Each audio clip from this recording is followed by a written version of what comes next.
Ce documentaire est déconseillé aux moins de 16 ans.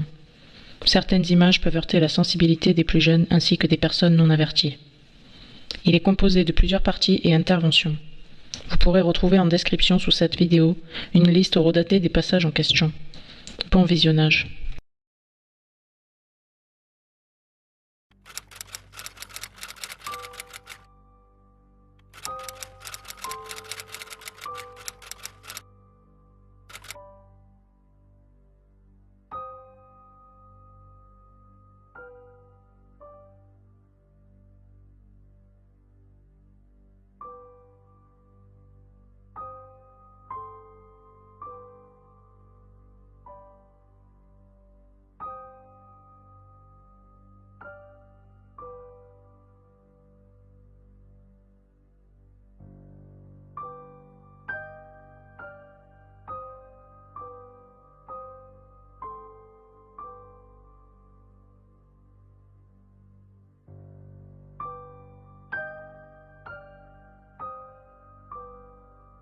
Depuis maintenant très longtemps, la France, comme d'autres pays, est le théâtre vivant d'histoires épouvantables, tellement sordides que la plus grande majorité du peuple n'ose s'y intéresser. L'individualisme, sournoisement installé depuis plusieurs décennies par une élite invisible, rendant la plupart des citoyens totalement indifférents aux drames qui s'opèrent en silence. Une indifférence assourdissante permettant l'accumulation de toujours plus de victimes. Il s'agit des viols d'enfants.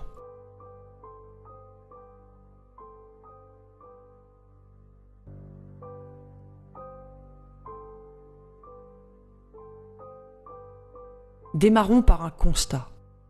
Sauf en de rares exceptions, les journalistes de tous bords ayant abandonné ce combat depuis maintenant trop de temps, vendant âme et conscience pour le prix de la tranquillité que leur offre ainsi leur hiérarchie, abandonnent l'idée d'aborder ces sujets. Cela eut pour résultat qu'avec les années, le sujet devint tabou et les innombrables victimes virent leur droit de parole leur être soustrait. Nous sommes bien loin des documentaires honnêtes, ou presque, à la Élise Lucet, aux interviews qui ne disent pas tout, à la Beneux, qui, comme ses confrères, n'ose mentionner ne serait-ce que le nom des affaires sur lesquelles il ou elle ont travaillé. Voilà le courage actuel de nos journalistes et de nos médias en 2020. L'argent, l'emploi, la tranquillité, en échange du silence pouvant ainsi contenir la révolte populaire en France contre ces réseaux organisés et gérés au sein même des gouvernements. Mais cela, au prix des victimes toujours plus nombreuses, dont ils ne prennent plus la défense. Voilà l'état du pays. Un pays où le viol des jeunes âmes innocentes et sans défense, l'inceste et sacrifice d'enfants en offrande à une entité que nos gouvernements portent avec fierté et à la vue de tous, sont des crimes sur lesquels nul n'a le droit d'enquêter.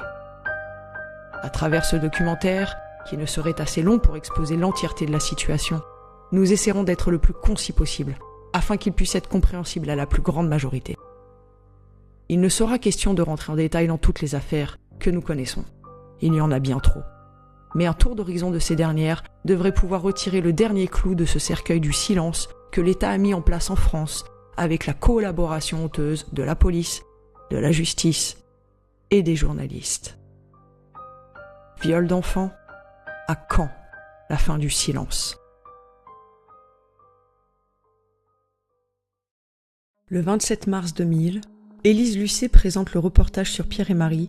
Il est alors question de viol en réunion, précisément de viol rituel dans un hôtel chic de Paris, où les enfants décrivent avec un effroi palpable des abus et des meurtres de jeunes âmes pouvant aller jusqu'au nouveau-né, par des adultes, vêtus de longues toches blanches arborant un rectangle en leur centre. Toute l'affaire est anonymisée, allant jusqu'à taire le nom de la juge Collabo, qui prononcera le non-lieu. Dès lors, nous pouvons sentir l'odeur, même à cette époque, du lourd silence qu'entourent les affaires des réseaux pédophiles, pour ne pas dire pédosataniques. Toutes les personnalités mêlées à cette investigation sont, de façon très opaque, dissimulées derrière un anonymat insoutenable. Suspects, coupables, juges, magistrats, tous à la même enseigne. Suite à la mise sur écoute du père en question, nous apprenons qu'il aura le bras suffisamment long pour connaître directement depuis le bureau du juge et du procureur l'avancée de l'enquête. Un peu plus tard, nous découvrons ensuite un peu plus en profondeur ces incohérences avec le milieu de la magistrature. À ce stade, nous pouvons déjà palper la corruption qu'occupent ces milieux, mais surtout le lien répété selon les affaires entre ces personnes suspectées d'appartenir à des réseaux pédophiles et les plus hautes instances judiciaires de notre pays. Les experts mandatés pour examiner les accusations des enfants seront tous formels. Ils ne mentent pas. Pourtant, aucun de leurs rapports ne sera pris en compte durant le procès. Les écoutes téléphoniques, quant à elles, seront éludées, mettant bien trop en évidence les liens entre l'accusé et les services mêmes qui seront en charge de rendre un jugement. Sans trop de surprise, un non-lieu sera rendu avec la mention de rétablir le partage de la garde des enfants avec le père accusé.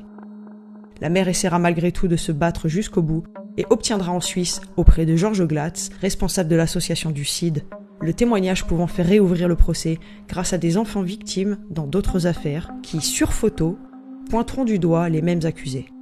Mais même munie de ces nouvelles preuves accablantes, l'appel en France ne passera pas. La mère, devant alors partager à nouveau la garde des petits, n'aura d'autre option que la fuite du pays pour les mettre à l'abri. En fin d'émission, un débat eut lieu sur le plateau de France 3. Complaisance avec la direction de la police et la manière dont fut traitée l'investigation, soutien d'effectifs des juges et magistrats qui rendirent le verdict de non-lieu, rapport psychologique soutenant que les enfants ne mentent pas, éludés dans leur intégralité, corruption évidente de la magistrature passée sous silence. Mais le couperet tombera malgré tout. Martine Bouillon, substitut du procureur au tribunal de Bobigny, balancera au milieu d'un plateau honteux et mal à l'aise qu'elle a connaissance de charniers d'enfants en région parisienne. Cette confidence lui coûtera sa carrière. Dès le lendemain matin, dans l'urgence et l'angoisse, toutes les autorités en place démentiront. Mais le Conseil supérieur de la magistrature, dans lequel siège le président de la République de l'époque Jacques Chirac, n'en restera pas là. Ils ne laisseront pas impunis ce qui pourrait les faire tomber, tous, et ainsi, la sanction tombera le même jour, moins de 24 heures après la projection du reportage. Martine Bouillon sera d'abord mutée de la région parisienne. À présent bâillonnée, elle ne s'exprimera plus sur les tenants et aboutissants de ce qu'elle eut le courage de dire sur le plateau.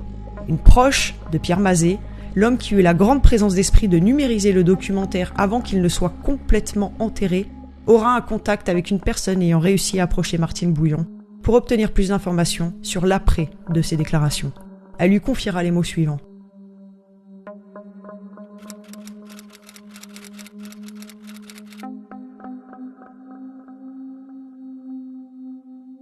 Le haut magistrat qui lui assigna l'ordre de mutation, Michel Joubrel, fut par la suite mis en examen pour pédopornographie.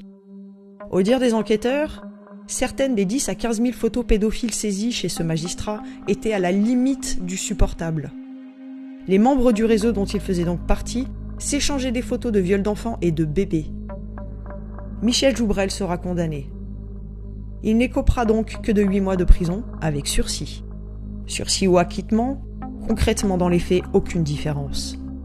L'affaire, ainsi que la médiatisation de ce genre de cas s'arrêtera là. Le tabou absolu doit être installé. Plus aucune affaire de réseau mêlant le territoire français ne sera plus jamais exposée à la télé. Été 2019, l'affaire Epstein était en train de faire grand bruit, et c'est à ce moment précis que le gouvernement français ordonna secrètement ce que nous qualifierons de vol de biens publics, le reportage d'Élise Lucet par l'Institut national de l'audiovisuel, autrement dit l'INA. Rappelons que ce reportage fut intégralement financé par les citoyens français puisque se trouvant sur une chaîne publique, fonctionnant donc grâce à nos impôts. Dès la mise sous dépôt du documentaire dans les registres de l'INA, toute personne diffusant des extraits ou son intégralité, tels que sur YouTube, virent leur chaîne sanctionnée et la vidéo immédiatement retirée. Pourquoi ? À cela plusieurs théories. L'affaire Epstein allait enfin être révélée. L'existence formelle et indiscutable des réseaux pédophiles à l'international, composés principalement, voire uniquement, d'officiels du gouvernement, d'acteurs, de chanteurs, de journalistes, de dirigeants de multinationales, et toute une brochette de hauts profils mondiaux appartenant à cette vaste caste des ultra-riches.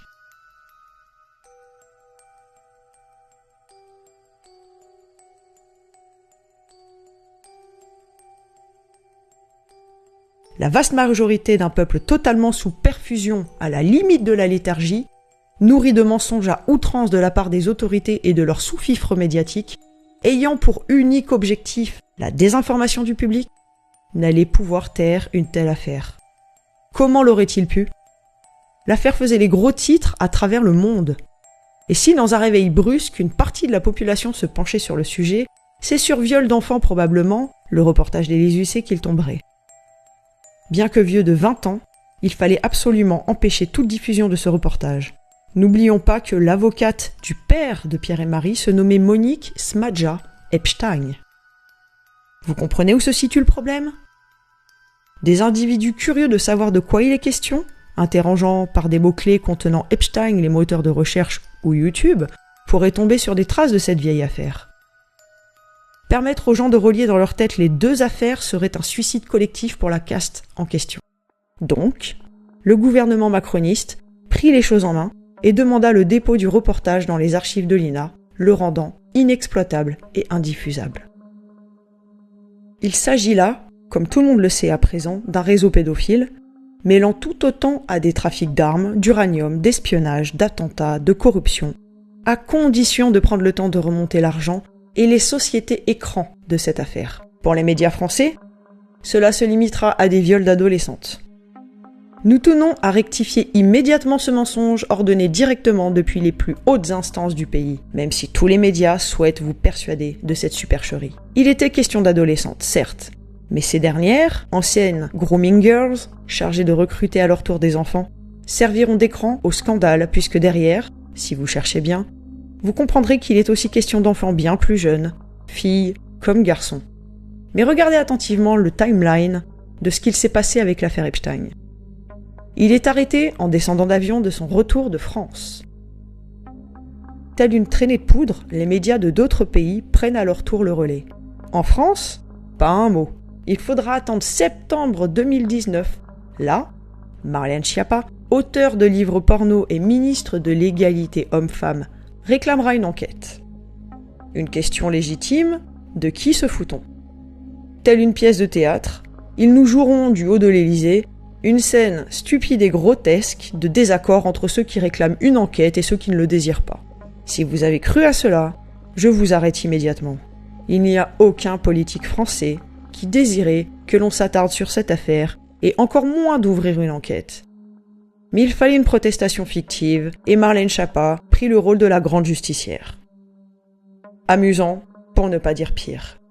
Celle qui prône l'éducation sexuelle des enfants en bas âge, franc-maçonne à la grande loge féminine parisienne, qui est assez naïf pour le croire.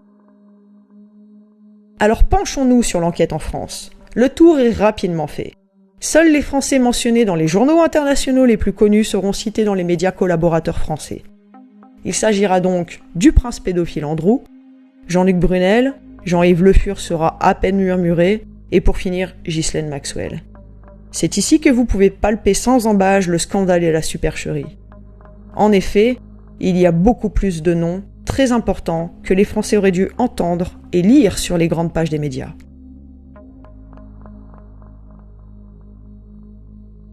Pour simple exemple, Linda Pinto et de son frère Alberto, le décorateur d'intérieur de Jacques Chirac.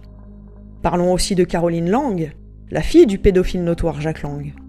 Ce dernier, ironie du sort d'être un imbécile, confiera à un journaliste avoir dîné plusieurs fois dans l'appartement avenue Foch de Jeffrey Epstein.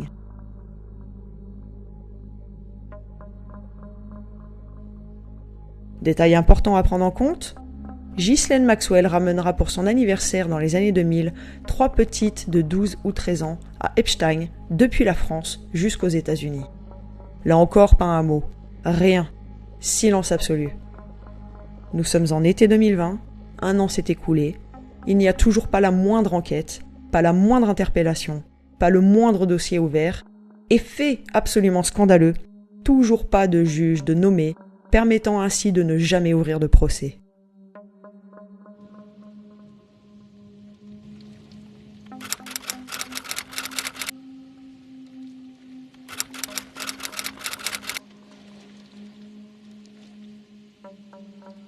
C'est là que tout se joue. En ne nommant pas de procureur depuis plus d'1 an, ils ont ainsi largement le temps pour régler ce qui doit l'être, faire disparaître des preuves potentielles, faire fuir les coupables à l'autre bout du monde et ce, toujours dans l'indifférence générale.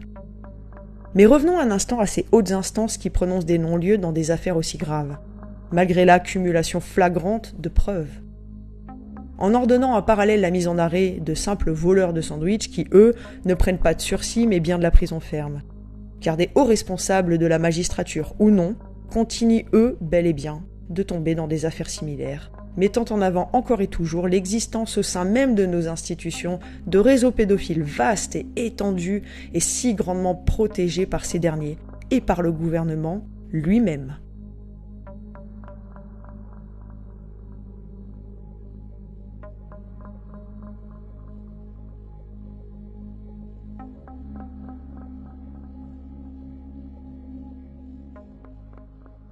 Il y a quelques semaines, un juge, président du tribunal des enfants à Dijon, fut attrapé pour avoir mis sa fille sur un site échangiste pour la faire participer à ses pratiques sexuelles à lui et à sa femme. Son nom, quant à lui, sera passé sous silence absolu.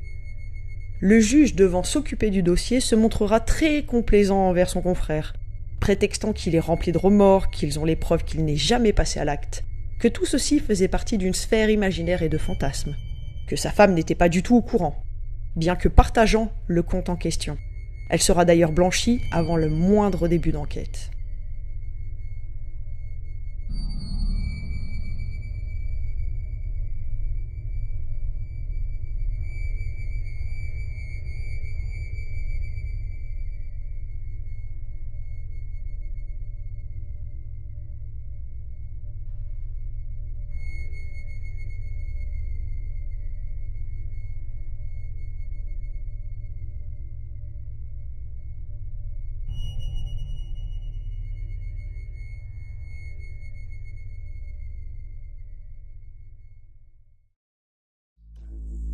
Ils ont enterré l'affaire espagnole, Opération Trinity. Seul Spoutnik écrira quelques rares lignes en français. 2 Français à la tête de ce réseau, mettant en lumière plus d'1 million de fichiers pédos. Un réseau qui était en train, grâce au soutien des services sociaux espagnols leur procurant des jeunes garçons, de mettre en place des formules voyage tout compris pour le Maroc, où les petits garçons allaient être fournis avec le voyage, l'hôtel. À présent, il est l'heure de dévoiler notre enquête sur ce réseau. Nous avons cherché des médias, des policiers, des journalistes, prêts à nous seconder pour faire exploser l'information.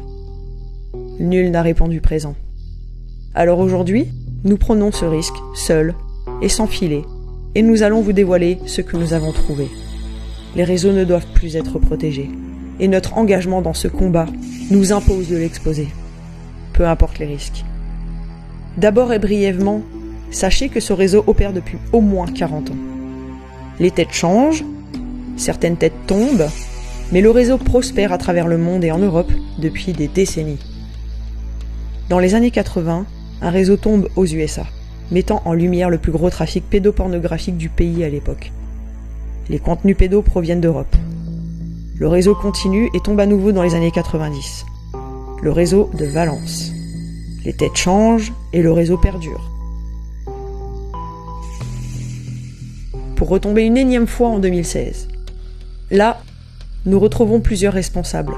D'abord les secondaires, dans les noms de Miguel Aviles Fernandez, Martin Rafael Chanza Almudever, José Cardona Serra, Fernando Aguilera Garrido, Youssef en Nassiri, puis les dirigeants principaux dans les noms de Christian Arson et Jean-Luc H. Baker, souvent nommé Jean-Luc H. Mis en prison à titre préventif en 2016, Christian Arson et Jean-Luc H. Baker seront libérés sans la moindre raison, et après 3 ans de préventive en attendant leur procès, quelques jours seulement avant de passer au tribunal. Corruption évidente et effrayante de la pédojustice espagnole. Les hommes disparaîtront dans la nature, bien évidemment. La France n'extradant pas, il y a de fortes probabilités qu'ils soient cachés parmi nous, sur le sol français. Il sera dit que Interpol les recherche, mais mensonge habituel, aucun d'eux ne figure sur la liste Interpol des gens recherchés. Les infos dans les médias sont erronées, mais nous parviendrons à remonter une info capitale. Nous sommes retournés sur le passé de Jean-Luc H. Baker. Avant d'arriver en Espagne, il produisait des films porno en France.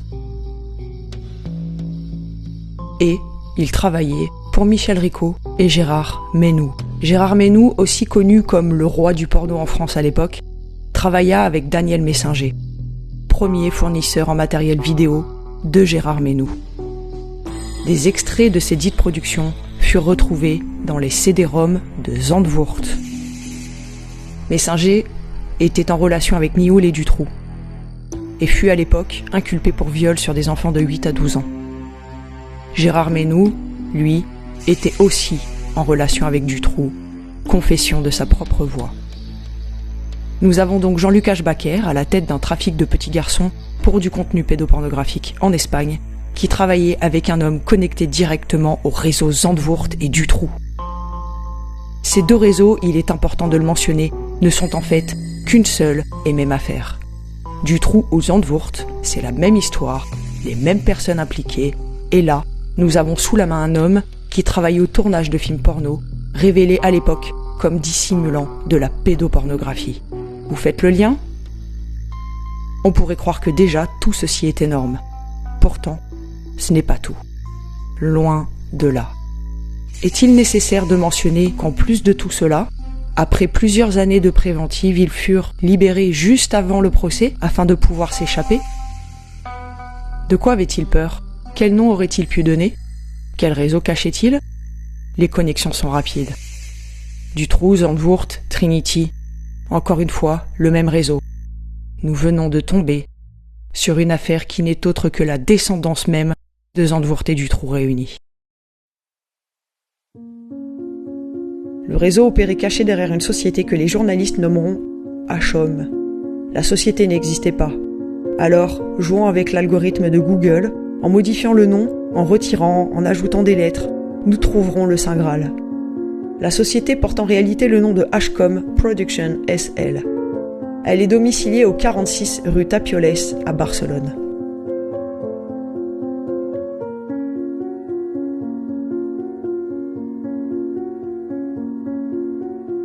Sauf qu'à cette même adresse figure une seconde société portant le nom de Sale Adult Line Only SL.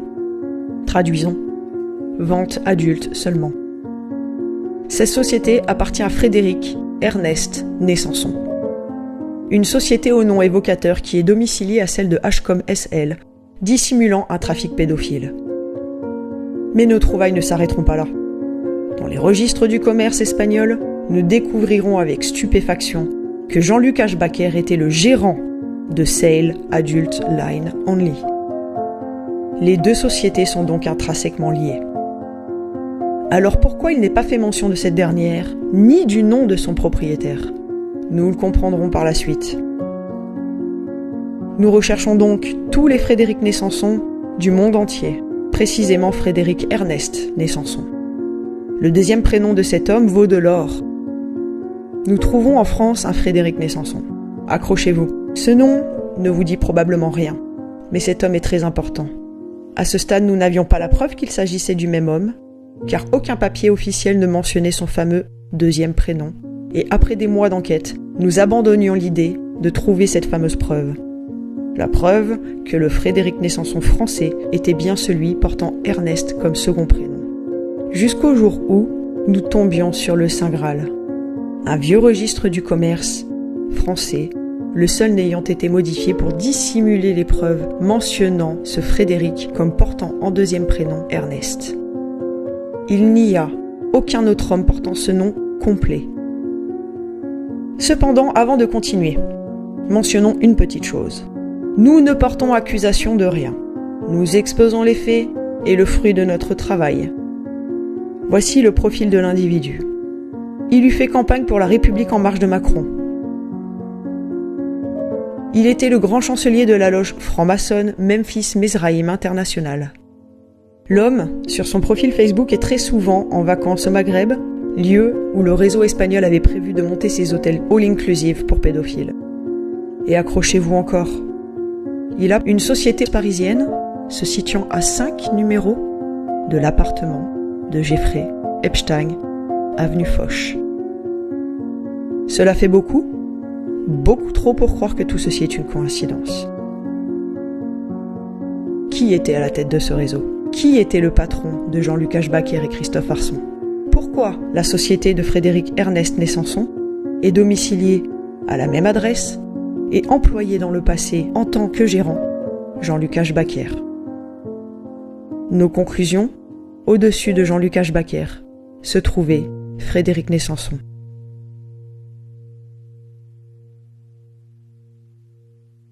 Rappelez-vous, ils ont enterré l'affaire Dutroux en Belgique, allant jusqu'à éliminer les témoins. 30 témoins assassinés, passés sous la coupe du suicide. Remplacement du juge qui semblait enclin à offrir la justice, menace de mort afin que son travail ne soit pas fait correctement. Les hauts profils accusés ne seront jamais investigués. Bref, un scandale judiciaire qui reste à ce jour impuni. Ils ont enterré l'affaire Zandvoort. L'homme les ayant découverts sera fortement puni.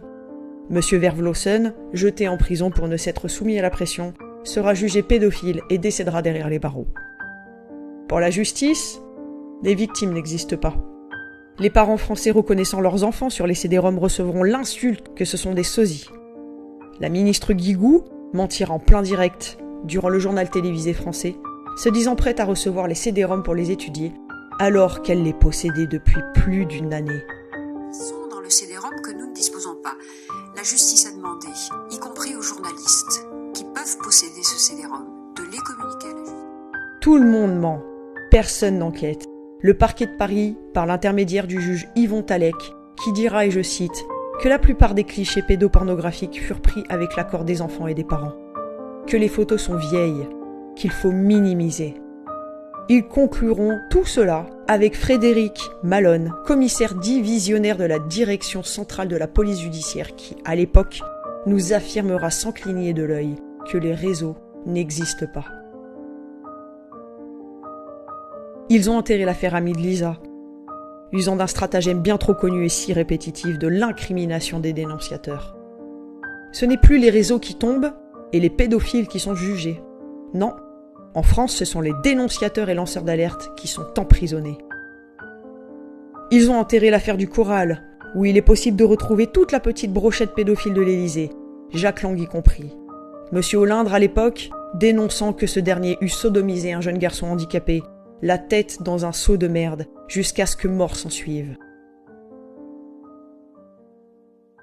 Ils ont enterré l'affaire Doutreau, blanchissant tous les accusés, omettant de parler du réseau similaire qui s'opérait à 2 immeubles de là, et ne préciseront jamais que certains sont retombés pour des faits similaires. Étrange pour de soi-disant innocents.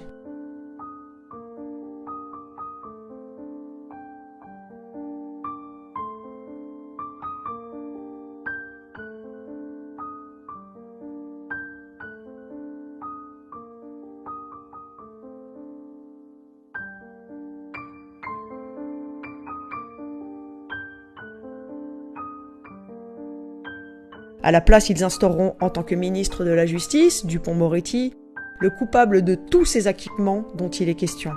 Personne ne semble faire le rapprochement qu'un tel avocat fut désigné pour représenter un groupe de pédophiles sans le sou et vivant en HLM.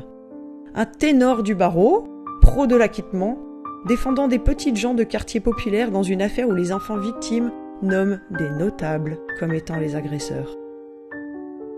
Comprenez-vous à présent ?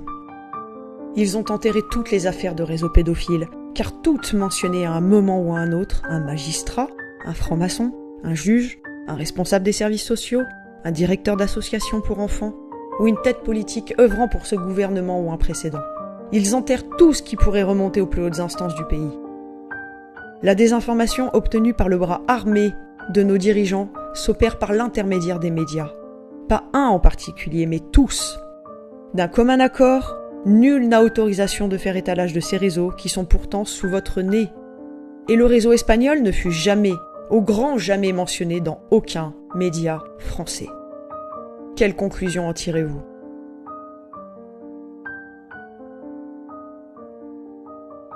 Viol d'enfants ? À quand la fin du silence ? Stoppons les réseaux pédophiles. Stoppons les réseaux pédophiles. Stoppons les réseaux pédophiles. Stoppons les réseaux pédophiles. Stoppons les réseaux pédophiles. Stoppons les réseaux pédophiles. Stoppons les réseaux pédophiles. Stoppons les réseaux pédophiles.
Thank you.